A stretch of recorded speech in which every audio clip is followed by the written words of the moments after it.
ইনিউজৰ প্ৰতিজন দৰ্শকক মোৰ পৰকে স্বাগতম জনাইছো আৰু এই সময়ত দিব বিচাৰিছো এক গুৰুত্বপূৰ্ণ আৰু ডাঙৰ খবৰ কিয়নো এখন সমাজত বা এখন দেশত ধৰ্মৰ বাবে মানুহ কিমান নিচ হ'ব পাৰে বা কিমান তললৈ নামিব পাৰে এখন অসমতে পুনৰ এক সংঘটিত হৈছে এক ভয়ংকৰ ঘটনা শিলচৰত যোৱাকালিৰ দিনটোত এজন যুৱকক জয় শ্ৰীৰাম নুকুৱাৰ বাবে আঠজনীয়া দুৰ্বৃত্তৰ এটা দলে লাঠিয়ে প্ৰহাৰ কৰিলে আৰু কেৱল জয় শ্ৰীৰাম নুকুৱাৰ বাবে এনেদৰে এজন যুৱকক দিন দুপৰতে প্ৰহাৰ কৰাৰ ঘটনাই এতিয়া সমগ্ৰ শিলচৰৰ লগতে অসমতো প্ৰতিক্ৰিয়াৰ সৃষ্টি হৈছে এই আপোনালোকক জনাই আছো বুধবাৰৰ দিনটোত মেহৰাজ আহমেদ নামৰ এজন যুৱকক প্ৰহাৰ কৰিলে আঠজনীয়া এটা দুৰ্বৃত্তৰ দলে আৰু এখন ৰাজ্যতে পুনৰ সংঘটিত হৈছে ধৰ্মৰ নামত এনেদৰে গৰ্হিত কাণ্ড আৰু আঠজনীয়া এটা দুৰ্বৃত্তৰ দলে মূৰ ফালিলে কলেজীয়া ছাত্ৰ আমি জনাই আছো এই সময়ত এটা গুৰুত্বপূৰ্ণ আৰু ডাঙৰ খবৰ ধৰ্মীয় আবেগ পুনৰ এবাৰ ধৰ্মীয় আবেগত আঘাত হানি জয় শ্ৰীৰাম নুকুৱাৰ বাবে এজন ছাত্ৰ এনেদৰে দিন দুপৰত প্ৰহাৰ কৰিলে আঠজনীয়া দুৰ্বৃত্তৰ দলে আমি এই সময়ত জনাই আছো এটা গুৰুত্বপূৰ্ণ খবৰ এখন ৰাজ্যত ধৰ্মক লৈ আৰু কিমান এনেদৰে নিচ কৰ্ম হ'ব আমি ইতিমধ্যে জনাই আছো যে মেহৰাজ আহমেদ নামৰ যুৱকজন কাছাৰ কলেজৰ ছাত্ৰ আছিল আৰু কালি কলেজৰ পৰা উভতি অহা এই ছাত্ৰজনক আঠজনীয়া এটা দুৰ্বৃত্তৰ দলে যুৱকজনক ৰাস্তাত আগচি ধৰি প্ৰথমতে সুধিছিল নাম আৰু নামটো যেতিয়া যুৱকজনে ক'লে তাৰ পিছতে জয় শ্ৰীৰাম ধ্বনি দিবৰ কাৰণে যুৱকজনক জোৰ জবৰদস্তি কৰা হৈছিল আৰু জয় শ্ৰীৰাম ধ্বনি নিদিয়াৰ বাবে যুৱকজনক আঠজনীয়া এটা দুৰ্বৃত্তৰ দলে লাঠিয়ে প্ৰহাৰ কৰি মূৰ ফালি দিলে আৰু এই সময়ত জনাই আছো এক গুৰুত্বপূৰ্ণ আৰু ডাঙৰ খবৰ এখন ৰাজ্যত পুনৰ সংঘটিত হৈছে ধৰ্মক লৈ জয় শ্ৰীৰাম নিদিয়াৰ বাবে পুনৰ আক্ৰমণ আঠজনীয়া দুষ্কৃতিকাৰীয়ে আক্ৰমণ কৰিছিল মেহৰাজ আহমেদ নামৰ যুৱকজন কাছাৰ মহাবিদ্যালয়ৰ ছাত্ৰ আছিল আৰু যুৱকজনে বুধবাৰে মহাবিদ্যালয়ৰ পৰা উভতি আহোঁতে আঠজনীয়া এটা দুৰ্বৃত্তৰ দলে জয় শ্ৰীৰাম ধ্বনি নিদিয়াৰ বাবে যুৱকজনক প্ৰহাৰ কৰিছে ইতিমধ্যে আমাৰ ওচৰত এই মন্তব্য আহি পৰিছে আমি মন্তব্য আপোনালোকক শুনাই আছো কিন্তু তাৰ পূৰ্বে আপোনালোকক পুনৰ জনাইছো যে এখন ৰাজ্যত পুনৰ ধৰ্মক লৈ জয় শ্ৰীৰাম ধ্বনি নিদিয়াৰ কাৰণে একাংশ দুৰ্বৃত্তই এজন মুছলমান সম্প্ৰদায়ৰ ছাত্ৰক প্ৰহাৰ কৰিছে এই আপোনালোকৰ স্ক্ৰীনত দেখি আছে যে এই দৃশ্যৱালীত কেনেদৰে যুৱকজনক প্ৰহাৰ কৰিছে আৰু কেনেদৰে যুৱকজনক প্ৰহাৰ কৰাৰ পিছৰ পৰ্যায়ত যুৱকজনে শিলচৰ সদৰ থানাত এক গোচৰ ৰুজু কৰিছে ইতিমধ্যে আমাৰ ওচৰত মন্তব্য আছে আমি সেই যুৱকজনৰ মন্তব্য আপোনালোকক শুনাই আছো এই আপোনালোকে চাওক সেই মন্তব্য আমার কলেজ ওদিকে যাওয়াত আসলাম পরে আমি অক্সফোর্ড স্কুলে গেছি তুমি কোন কলেজে পড়ো আমি তো কাছার কলেজ আচ্ছা কাছার কলেজে আমি ওদিকে জিসি কলেজ ওদিকে যাওয়াত আসলাম তে যাওয়াত আসলাম যখন আমার একটা বন্ধু তিনটা বন্ধু পাইছিলাম হ্যাঁ তিনটা বন্ধু পাওয়ার মধ্যে তারা আমি তারা আমার টিউশনের কথা জিজ্ঞাসা করতাম টিউশন না আমার নাম তো টিউশন তোমার কলেজের বন্ধু নেই এটা আমরা না আমার হইল গিয়া তারা হইল গিয়া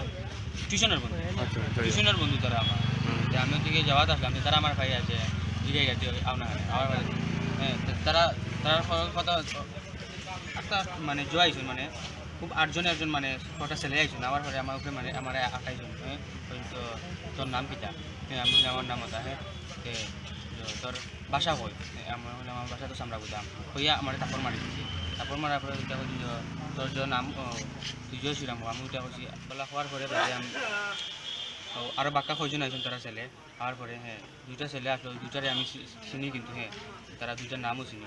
আপনার নাম একটা তুষার তারা লগে তুষার যেটা তার সঙ্গে কথা হওয়া থাকতো তারপরে তারা বাকি সব আইয়া মানে আমার অ্যাটাক করছে আমার মারছে মানে লাঠি দিয়ে মারছে তো আমি ওরকম যাওয়াত আসলাম তো তারা আমার উপরে মানে অ্যাটাক করছে তো আমি চাই না যে মানে আমার যারা আরও যারা মুসলমান মানুষ আছে ইলা জানি এদিকে কিন্তু আমি যেতাম পারতাম না নাকি হ্যাঁ এদিকে মানে এটা গভর্নমেন্টের রাস্তা কিন্তু সবাই যেতে পারে স্কুটিও আমার বাঁধিয়েছে স্কুটির মাঝে লাভ পাইছেন তারা সবাই মিলিয়া তারপরে হ্যাঁ বাদে আমার ওটা বলছেন তুই বাঙ্গাল হয়ে এরকম মারছি না বাদে ওটা হয়তো জয় শ্রীরাম করবার লিঙ্গ কর আমি তো কইছি না হ্যাঁ এটা ফার্স্ট টাইম গেছি আমি তারা চিনিও না প্রথমবার আমি গেছি তারা ইতিমধ্যে আমি যুৱকজনৰ মন্তব্য আপোনালোকক দেখুৱালো মেহৰাজ আহমেদ নামৰ এই যুৱকজনৰ মন্তব্য আছিল আৰু এই যুৱকজনে বুধবাৰে মহাবিদ্যালয়ৰ পৰা উভতি অহা পথত আঠজনীয়া এটা দুৰ্বৃত্তৰ দলে যুৱকজনক ৰাস্তাত আগচি ধৰি প্ৰহাৰ কৰিলে আৰু প্ৰহাৰ কৰাৰ পিছৰ পৰ্যায়ত যুৱকজনৰ স্কুটিখন সম্পূৰ্ণৰূপে গুড়াগুড়িকৈ ভাঙি দিলে 8জনীয়া দুৰ্বৃত্তৰ দলে আৰু এই বিষয়ৰ বা এই যিটো ঘটনা এই ঘটনাৰ সন্দৰ্ভত আমাৰ লগত কথা পাতিবৰ বাবে আৰু এই ঘটনাৰ সন্দৰ্ভত সবিশেষ তথ্য বিস্তাৰে আপোনালোকক জনাবৰ বাবে এই মুহূৰ্তত উপস্থিত আছে ফোনৰ যোগেদি আমাৰ ই নিউজ এনিৰ মেনেজিং এডিটৰ দীপক কুমাৰ বৰ্মন আপোনাৰ ওচৰত কি তথ্য আছে বা এই ঘটনাৰ সংক্ৰান্তত আপুনি কি ক'ব বিচাৰিব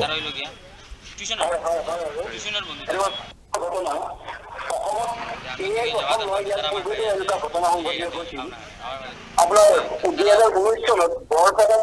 এই ধৰণে জয় শ্ৰীৰাম ধ্বনি দিয়াৰ কাৰণে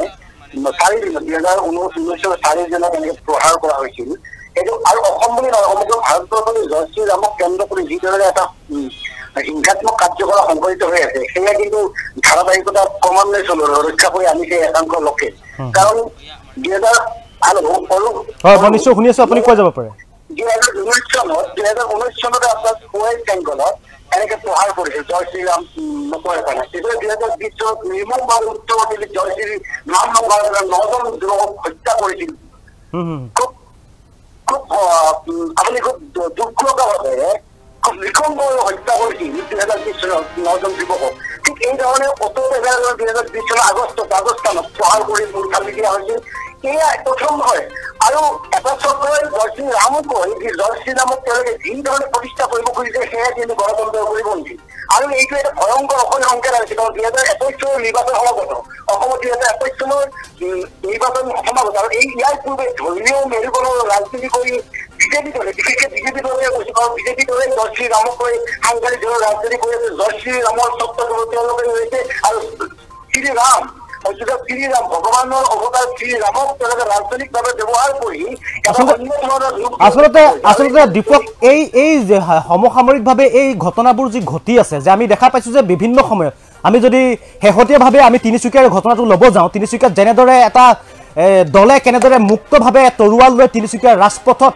চহৰখনৰ ৰাজপথত দিন দুপৰতে ঘূৰি ফুৰিছিল আৰু যদি ইয়াৰ পূৰ্বত যদি আমি চাবলৈ যাওঁ মঙলদৈত কেনেদৰে ৰাম মন্দিৰ নিৰ্মাণৰ যি শিলান্যাস আছিল সেই শিলান্যাসৰ দিনটোত যেনেদৰে মঙলদৈত এটা বাইক ৰেলী হৈছিল আৰু আজিৰ দিনটোত দেখা পোৱা গৈছে শিলচৰত জয় শ্ৰীৰাম নোকোৱাৰ বাবে এজন যুৱকক ৰাজপথত এনেদৰে আঘাত কৰিছে এইটো আচলতে কেনেকুৱা ধৰণৰ ধৰ্ম আচলতে কেনেকুৱা ধৰণে ইমান ধৰ্মক লৈ একাংশ মানুহ কেনেদৰে ইমান আৱেগিক হ'ব পাৰে যে জোৰ জবৰদস্তি কাৰোবাক ধৰ্ম জাপি দিব বিচাৰিছে জয় শ্ৰীৰাম ক'বই লাগিব ইয়াত থাকিলে জয় হনুমান ক'বই লাগিব কেনেকুৱা ধৰণৰ এইবোৰ ধৰ্মৰ আৱেগ মানে এয়া আচলতে এটা স্বৈৰাচাৰী ঘটনা এয়া ফেচিষ্ট চৰিত্ৰত প্ৰকাশ কৰি পেলাই কাৰণ বৰ্তমান শাসনৰ গাঁঠিত থকা ভাৰতীয় জনতা পাৰ্টি হোৱা বুলি ক'লে আমি অত্যুক্তি কৰা নহয় কিয় এতিয়ালৈকে এই ধৰণৰ কোনো মানুহৰ ক্ষেত্ৰত কিন্তু আইনী ব্যৱস্থা গ্ৰহণ কৰা নাই চৰকাৰে হাতত তৰোৱাল লৈ যিখন আপোনাৰ দশমী পূজাত হাতত তৰোৱাল লৈ ঘূৰি ফুৰা ল'ৰাকেইটা কি ব্যৱস্থা জানেনে কি ধৰণে শাস্তিৰ ব্যৱস্থা গ্ৰহণ কৰিব জানেনে নে কেৱল সোধ পোছ কৰি এৰি দিয়া হ'ল আৰু এই ধৰণে এক প্ৰকাৰে মানে প্ৰত্যক্ষভাৱে নহ'লে পৰোক্ষভাৱে তেওঁলোকক কিন্তু উৎসাহিত কৰি আছে আৰু জয় শ্ৰীৰামে তেওঁলোকে ব্ৰেণ্ড কৰিব খুজিছে জয় শ্ৰীৰাম ভালকে ধৰিব যদি ব্ৰেণ্ড হয় জয় শ্ৰীৰামচন্দ্ৰৰ এটা আধ্যাত্মিক চিন্তা শ্ৰীৰামচন্দ্ৰৰ এটা চেতনা শ্ৰীৰামচন্দ্ৰ আৰু এটা শক্তি আৰু সেই শক্তিটোক তেওঁলোকে ৰাজনৈতিকভাৱে ব্যৱহাৰ কৰি যি ধৰণে এটা ক্ৰীড়া আদায় কৰিব খুজিছে ধৰ্মীয় মেৰুকৰণ কৰিব খুজিছে সেয়া কৰি অনাৰ যোগ্য আৰু ইমিডিয়েটলি এইটো কৰিব সদায় দিছে দি থাকিব দি আহিব আৰু সিহঁতে এটা শিক্ষামূলকভাৱে লক্ষ্য লৈ 2021 চনৰ ইলেকশ্যনৰ পূৰ্বে তেওঁলোকে প্ৰথম লক্ষ্যতে ধৰ্মীয় উন্নতৰ সৃষ্টি কৰা হিন্দু মুছলমান বিভাজন কৰা তেওঁলোকে মূল ইছ্যুৰ পৰা যিবিলাক মূল ইছ্যু যিবিলাক প্ৰাসংগিক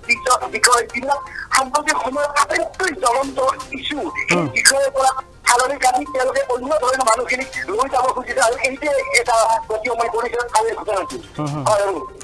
নিশ্চয় আপোনাক ধন্যবাদ জ্ঞাপন কৰিছোঁ এয়া আছিল দীপক কুমাৰ বৰ্মন ই নিউজ এনিৰ মেনেজিং এডিটৰ আৰু এই যি ঘটনা আছে এই ঘটনাৰ সন্দৰ্ভত ইতিমধ্যে আমি আপোনালোকক মন্তব্য দেখুৱাইছোঁ আমি আপোনালোকক ইতিমধ্যে দেখিছে যুৱকজনৰ মন্তব্য শুনিছে যে এজন যুৱকক মেহৰাজ আহমেদ নামৰ যুৱকজনক কেনেদৰে আজি যোৱাকালি দিনটোত মহাবিদ্যালয়ৰ পৰা উভতি অহা পথত 8জনীয়া এটা দুৰ্বৃত্তৰ দলে কেনেদৰে আক্ৰমণ কৰি মূৰ ফালি দিছিলে কেৱল জয় শ্ৰীৰাম ধ্বনি নিদিয়াৰ বাবে আৰু লগতে যুৱকজনক তেওঁলোকে কি কৰিছিল যুৱকজনে যিখন বাইক যিখন স্কুটি ব্যৱহাৰ কৰিছিল সেই স্কুটিখনকো ভাঙি দিছিল এই পৰ্যায়ত এই সময়ত মই আপোনালোকক কিছুমান ই নিউজ এনিৰ দৰ্শকসকলক কিছুমান তথ্য দিব বিচাৰিছোঁ 2009 চনত একে ধৰণৰ অনুৰূপ ঘটনা সংঘটিত হৈছিল। ইতিমধ্যে দীপক কুমাৰ বৰ্মনে আপোনালোকক উল্লেখ কৰিছে, কিন্তু মই ঘটনাটো পুনৰ উনুকিয়াই দিব বিচাৰিছোঁ। 2019 চনত বৰপেটাত 18 জুন তাৰিখে 3জনকৈ ইছলাম ধৰ্মাৱলম্বী লোকক প্ৰহাৰ কৰিছিল কেৱল জয় শ্ৰীৰাম ধ্বনি নিদিয়াৰ বাবে। এইটো গুৰুত্বপূৰ্ণ বিষয়। এই ঘটনাবিলাক সমাজত দৈনিক বৃদ্ধি পাই আছে। আমি যদি চাওঁ ইটো বছৰৰ পৰা সিটো বছৰলৈ এই ঘটনাবোৰ দৈনিক বৃদ্ধি পোৱাৰ কাৰণে সমাজত এক বিৰূপ প্ৰভাৱৰ সৃষ্টি হৈছে। সমাজৰ মাজত সেই যিটো মিলা প্ৰীতি, যিটো এনাজৰীডাল নথকাৰ কাৰণে ইতিমধ্যে আপোনালোকে দেখিছে যে ইজনে আনজনৰ প্ৰতি, এটা ধৰ্মই আনটো ধৰ্মৰ প্ৰতি অধিক আক্ৰোশ আৰু আক্ৰমণাত্মক হৈ পৰিছে। আৰু জ্বলন্ত উদাহৰণ হিচাপে আপোনালোকক আৰু জনাই আছোঁ, যদি আমি ৰাষ্ট্ৰীয় পৰ্যায়লৈ যাওঁ, আমি যদি ইয়াৰ অকণমান ভিতৰুৱাভাৱে ৰাষ্ট্ৰীয় পৰ্যায়লৈ যাওঁ, তেতিয়া দেখা পাম যে 2019 চনত ৱেষ্ট বেংগলত পশ্চিমবংগৰ এজন মাত্ৰ 11 বছৰীয়া ছাত্ৰক, মন কৰিব কথাটো, 11 বছৰীয়া ছাত্ৰক গুৰুতৰভাৱে প্ৰহাৰ কৰিছিল জয় শ্ৰীৰাম ধ্বনি নিদিয়াৰ বাবে। গুৰুত্বপূৰ্ণ বিষয়, যদিও বিষয়টো ৰাষ্ট্ৰীয় প্ৰেক্ষাপটত হয়, কিন্তু 2019 চনত ৱেষ্ট বেংগলত মাত্ৰ 11 বছৰীয়া এজন ছাত্ৰক জয় শ্ৰীৰাম ধ্বনি নিদিয়াৰ বাবে গুৰুতৰভাৱে প্ৰহাৰ কৰিছিল। আনহাতে 2020 চনৰ এই বছৰৰে এটা ঘটনা আপোনালোকক কৈ আছোঁ। 2020 চনৰ উত্তৰ দিল্লীত ফেব্ৰুৱাৰী মাহত উত্তৰ দিল্লীত 9জনকৈ মুছলমান ধৰ্মাৱলম্বী লোকক হত্যা কৰি ড্ৰেইনত পেলাই দিছিল। 2020 চনৰ ফেব্ৰুৱাৰী মাহৰ এই ঘটনা আছিল। 9জন লোকক হত্যা কৰি ড্ৰেইনত পেলাই দিছিল কেৱল জয় শ্ৰীৰাম ধ্বনি নিদিয়াৰ বাবে। ইয়াৰ পিছত ৰাজস্থানলৈ যদি চোৱা হয়, তে 2020 চনৰ আগষ্ট মাহত ৰাজস্থানৰ এজন অটো চালকক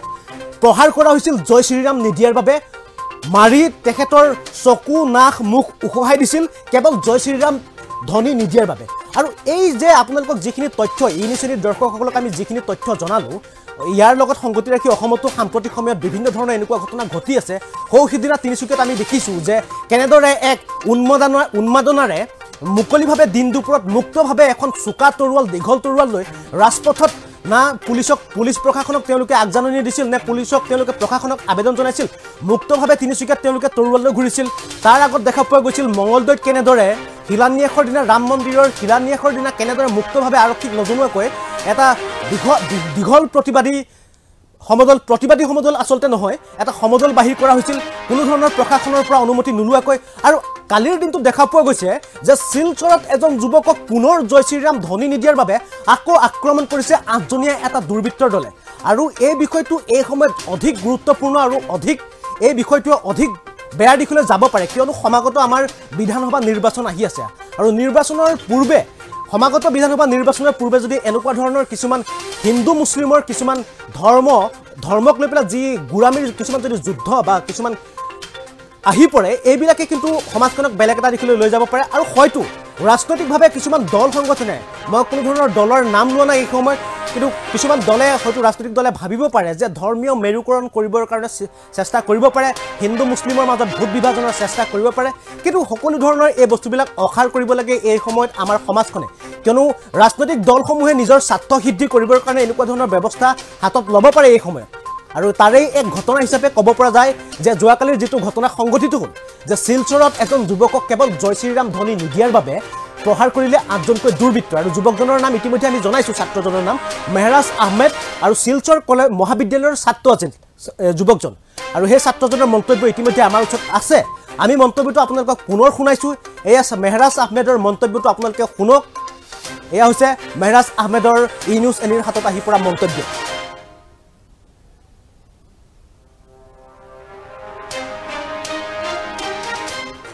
আমার ভাই আছে বিজয় ঘাটি আপনার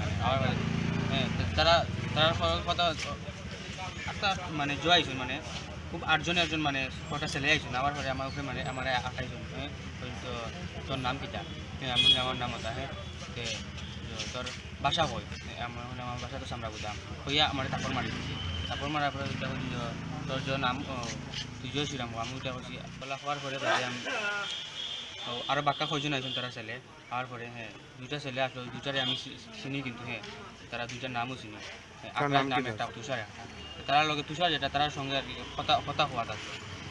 তারপরে তারা বাকি সব আইয়া মানে আমার উপরে অ্যাটাক করছে, আমার মারছে, মানে লাঠি দিয়ে মারছে। আমি ওরকম যাওয়াতে আসলাম যে তারা আমার উপরে অ্যাটাক করছে। তো আমি চাই না যে মানে আমার যারা আরও যারা মুসলমান মানুষ আছে ইলাই জানি এদিকে কিন্তু আমি যেতাম পারতাম না নাকি হ্যাঁ এদিকে মানে এটা গভর্নমেন্টের রাস্তা কিন্তু সবাই যেতে পারে স্কুটিও আমার ভাঙিয়েছে স্কুটির মাঝে লাগাইছেন তারা সবাই মিলিয়া তারপরে হ্যাঁ বাদে আমার ওটা বলছেন তুই বাঙ্গাল হই এরকম মারছিস আমার বাদে ওটা হয়তো জয় শ্রীরাম করবা লিঙ্গ কর আমি তো কইছি না হ্যাঁ এটা ফার্স্ট টাইম গেছি আমি তারা চিনিও না প্রথমবার আমি গেছি তারা